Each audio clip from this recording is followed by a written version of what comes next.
నమో వెంకటేశాయ. కృష్ణా పుష్కరాల సందర్భంగా కృష్ణం వందే పుష్కరం కార్యక్రమానికి స్వాగతం.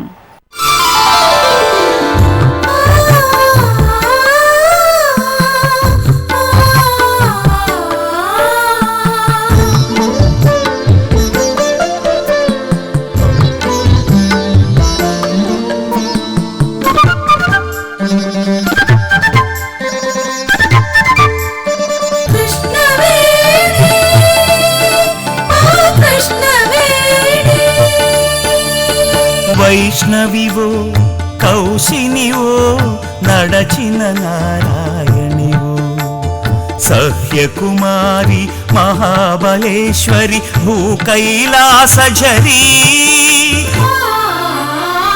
మహారాష్ట్రమంతా నీ అభంగాల లహరీ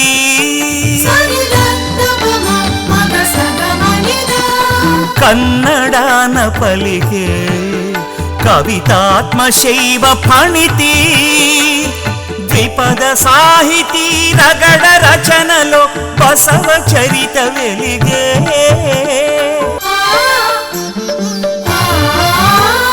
తెలంగాణ వీణ నీ తేట తెలుగు పలికే కృష్ణవేణి మా కృష్ణవేణి.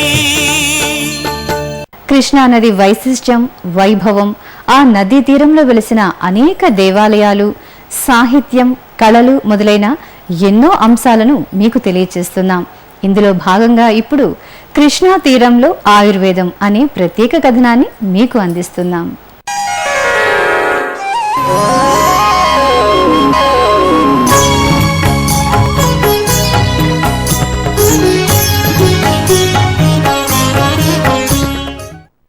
మానవుడు పరిసర జీవి అంటే తన చుట్టూ ఉన్న వాతావరణంపై ఆధారపడి జీవించేవాడని అర్థం. మానవుని శక్తికి మూలం ప్రకృతే. ఈ ప్రకృతిని పంచభూతాలు మానవుని శరీర నిర్మాణంలోని మూల పదార్థాలు. కనుకనే మానవుడు ఆరోగ్యంగా జీవించాలి అంటే స్వచ్ఛమైన గాలి, స్వచ్ఛమైన నీరు ఎంతగానో అవసరమవుతాయి. మరీ ముఖ్యంగా నీరు లేకపోతే మానవుల మనుగడే ఉండదు. కనుక జలతత్వాన్ని తెలుసుకోవడం ఎంతో ముఖ్యం. జలం ఏకం విధం సర్వం అని సుశ్రుతుడు తన సుశ్రుత సంహితలో పేర్కొన్నాడు. ఆకాశం నుండి ఇంద్రదేవుని అనుగ్రహ రూపంగా నేలపై పడే వర్షపు నీళ్లు ఒకటే అయినా వేరువేరు గుణాలను కలిగి ఉంటుందని సుశ్రుతుడు అభిప్రాయపడ్డాడు.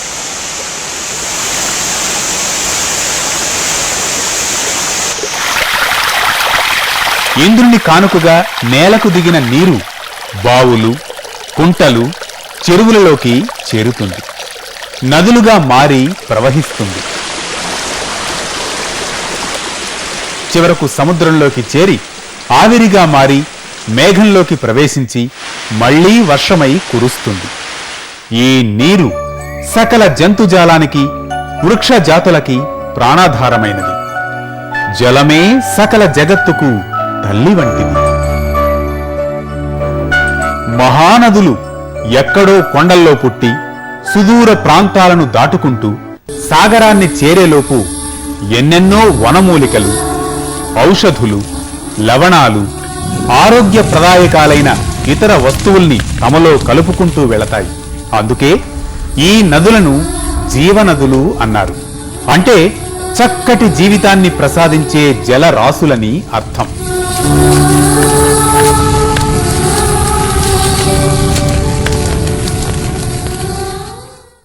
నదిలో పుణ్యస్నానాలు చేయడం ద్వారా కలిగే ప్రయోజనాలు చూద్దాం. ఆరోగ్యపరంగా మనకు లభించే అనేక విషయాలను తెలుసుకుందాం. సకల జీవకోటితో సహా వృక్ష సంతతిని నదుల నుంచి ప్రవహించే నీరే పోషిస్తోంది.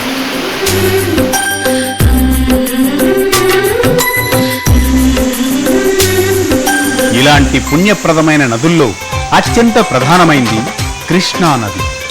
తనలో స్నానం చేస్తే అనారోగ్యాల నుంచి విముక్తి కలుగుతుందని సాక్షాత్తు మహాశివుడిచే వరం పొందిన మహిమాన్వితమైన నది కృష్ణ.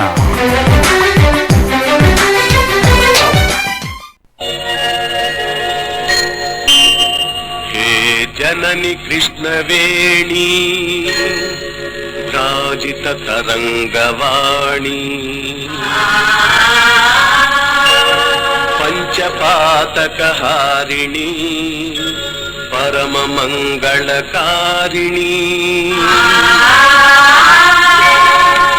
దక్షిణోర్వీ దివ్యవాహిని అక్షీణ భాగ్యప్రదాయిని. ఈ నదీ పరివాహక ప్రాంతాల్లో ఔషధ గుణాలు కలిగిన వృక్షాలు మానవ జాతికి మేలు చేస్తున్నాయి.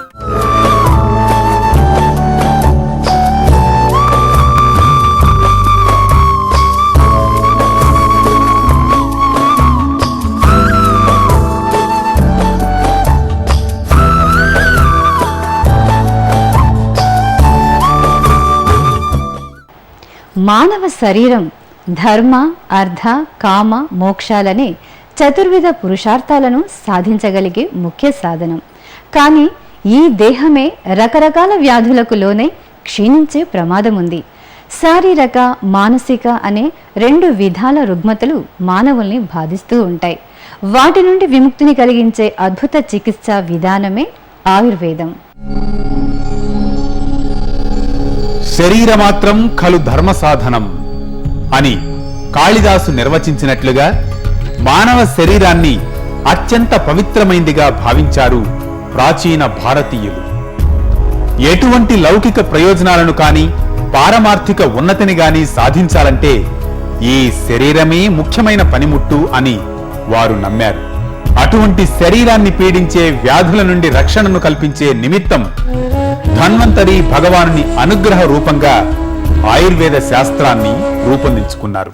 నమామి ధన్వంతరిం ఆదిదేవం సురాసురైర్వందిత పాదపద్మం లోకే జరారుభయ మృత్యునాశం దాతారమీశం వివిధౌషధీనా.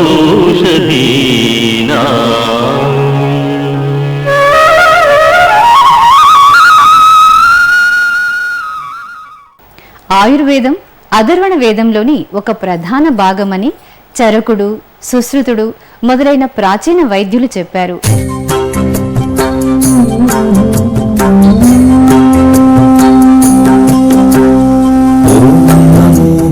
భాగవతం ప్రకారం క్షీరసాగర మథనం ద్వారా ధన్వంతరి ఆవిర్భావం జరిగిందని వైద్యో నారాయణో హరిహి అని అన్నారు. వైద్యుడు సాక్షాత్తు నారాయణ స్వరూపమని, అనుభవజ్ఞుడైన వైద్యులను అపర ధన్వంతరంటూ మనం పొగుడుతూ ఉంటాం. ఘనమైన మన చరిత్రలో ఎంతో మంది వైద్య ఘనాపాటీలు ఉన్నప్పటికీ ధన్వంతరి, సుశ్రుతుడు, చరకుడు, వాగ్భటుడు, కశ్యపుడు, జీవకుడు, నాగార్జునుడు వంటి వారు ప్రముఖంగా కనిపిస్తూ ఉంటారు. ఆయుర్వేద విదిత్యాఖ్యం లభతే కుశలో జనః అని అన్నట్లుగా సకల జనుల కుశలాన్ని పెంపొందించే అమోఘ వైద్య విధానమే మన ఆయుర్వేదం. అటువంటి ఆయుర్వేద వైద్య విధానం జీవనది అయిన కృష్ణా తీరంలో ఎలా వర్ధిల్లింది, ఏ ఘనతలను సాధించింది అనే ప్రశ్నలకు ఆసక్తికరమైన సమాధానాలున్నాయి. వాటిల్ని ఇప్పుడు తెలుసుకుందాం.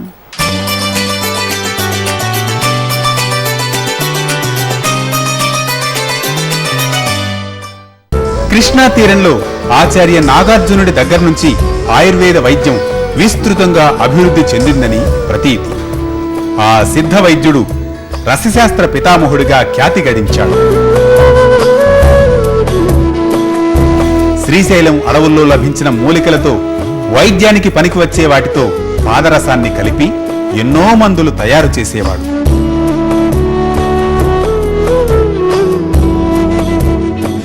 తనకు కావలసినంత పాదరసాన్ని అందివ్వగలిగితే భూమిపై ఏ ఒక్కరూ అనారోగ్యంతో బాధపడాల్సిన పని లేకుండా చేస్తానని చాటి చెప్పిన ఆయుర్వేద వైద్య శిఖామణి ఆచార్య నాగార్జునుడు.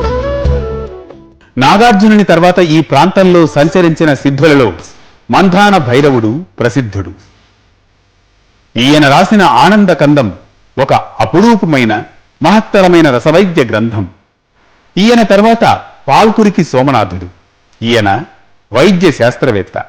బసవ పురాణం, పండితారాధ్య చరిత్రలను రాసిన ఈ శివకవి తన కావ్యాల్లో ఎన్నో వైద్య శాస్త్ర విషయాలను కూడా ప్రస్తావించాడు.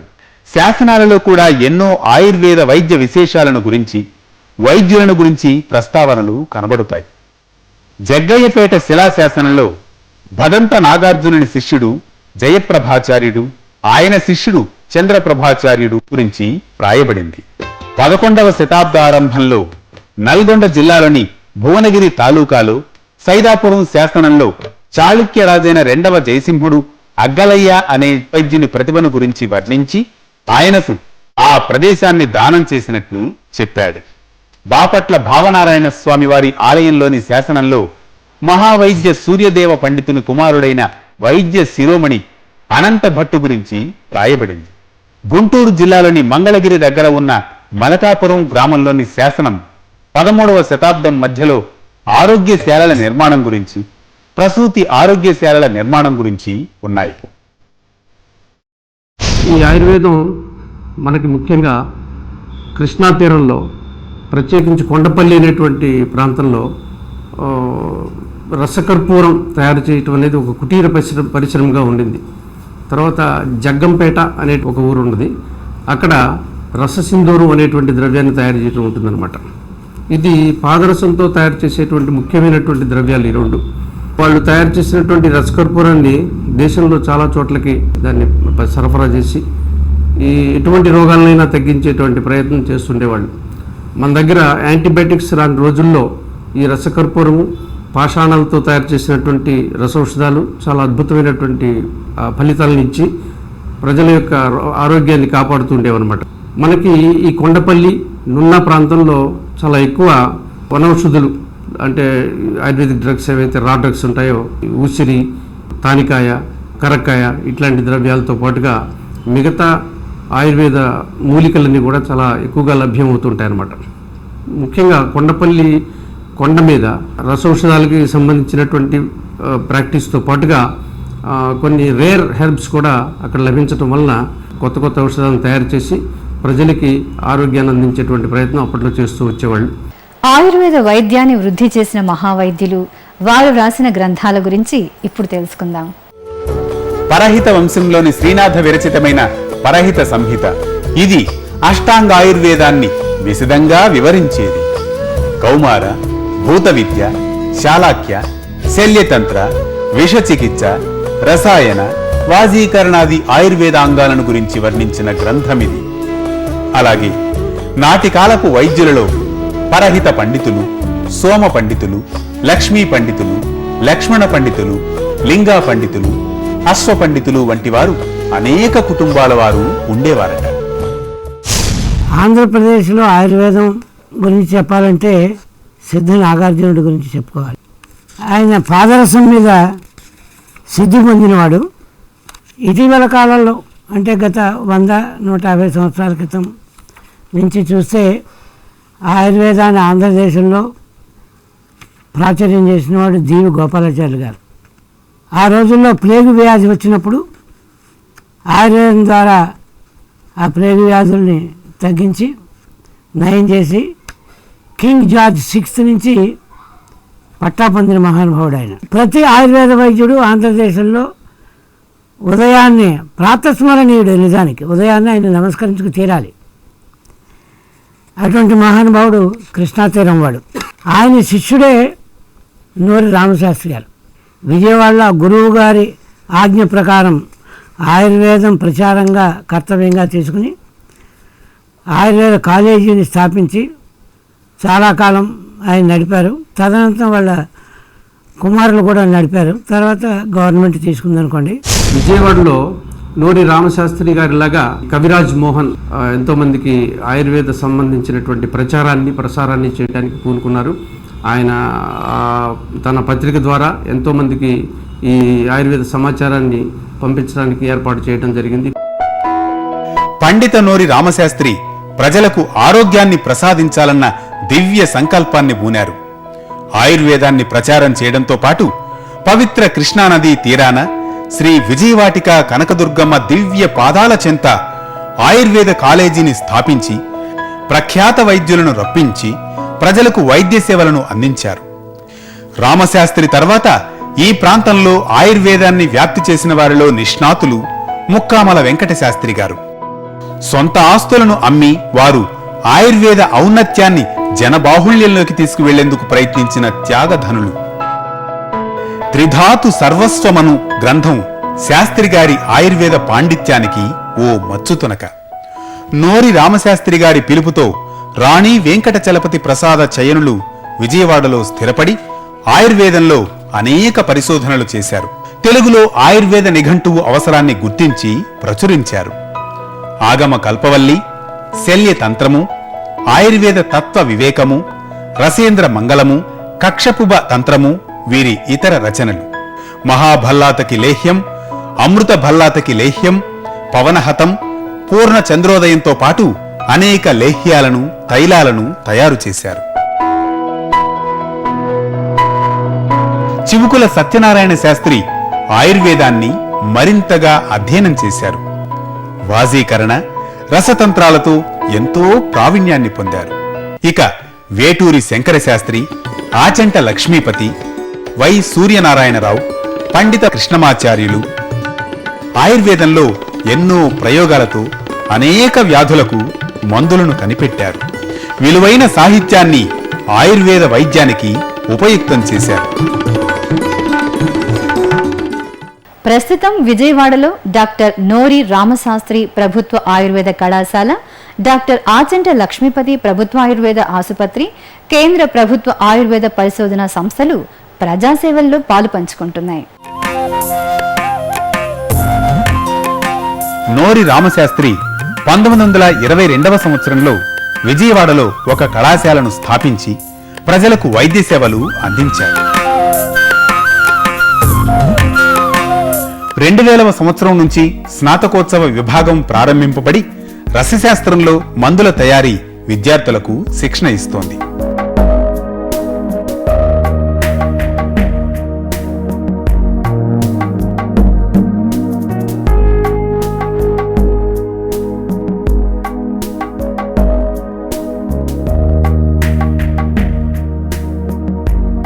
డాక్టర్ రామశాస్త్రి ప్రభుత్వ ఆయుర్వేద కళాశాల అనుబంధంగా విజయవాడలో ప్రభుత్వ ఆయుర్వేద వైద్యశాల నిర్వహిస్తున్నారు. ఈ వైద్యశాల ప్రముఖ ఆయుర్వేద పండితులు ఆచంట లక్ష్మీపతి పేరుపై స్థాపించారు. రామ్మోహన్ ఉచిత ఆయుర్వేద సంస్థ పేరున 1910వ సంవత్సరం నుంచి ఉచితంగా రోగులకు సేవలనందిస్తున్నారు. భారత ప్రభుత్వం ఆయుర్వేద పరిశోధన సంస్థను 1971వ సంవత్సరంలో విజయవాడలో ప్రారంభించింది. ఈ సంస్థ ముఖ్య ఉద్దేశం ఆయుర్వేదంలో కొత్త ఫార్ములాలను, వివిధ రకాల జబ్బులకు ఔషధాలను కనుగొనడం.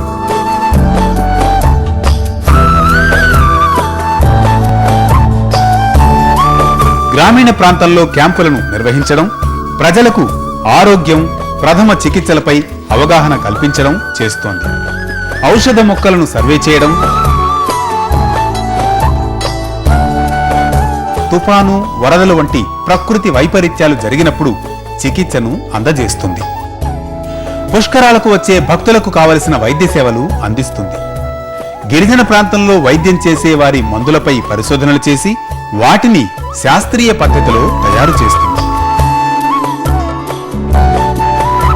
ఆయుర్వేద వైద్య విధానం తర్వాతి తరాలకు అందించాలని శ్రీ పమ్మి సత్యనారాయణ శాస్త్రి గారు కొన్ని ఆయుర్వేద గ్రంథాలను సేకరించారు.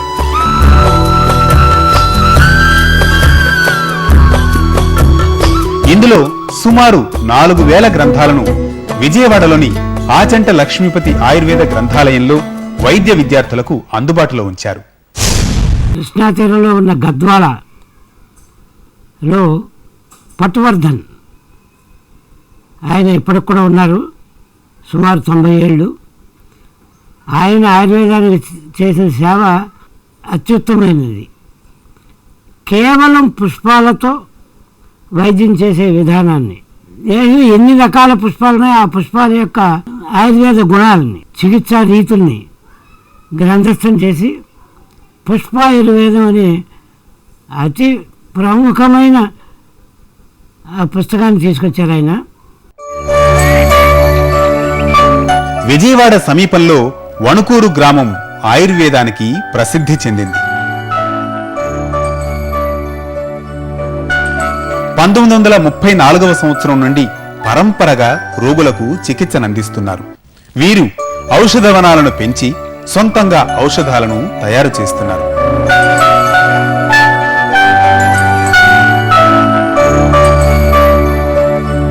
ఆరోగ్యాన్ని కాపాడి ఆయుష్ని వృద్ధి చేసే వైద్యం ఆయుర్వేదం.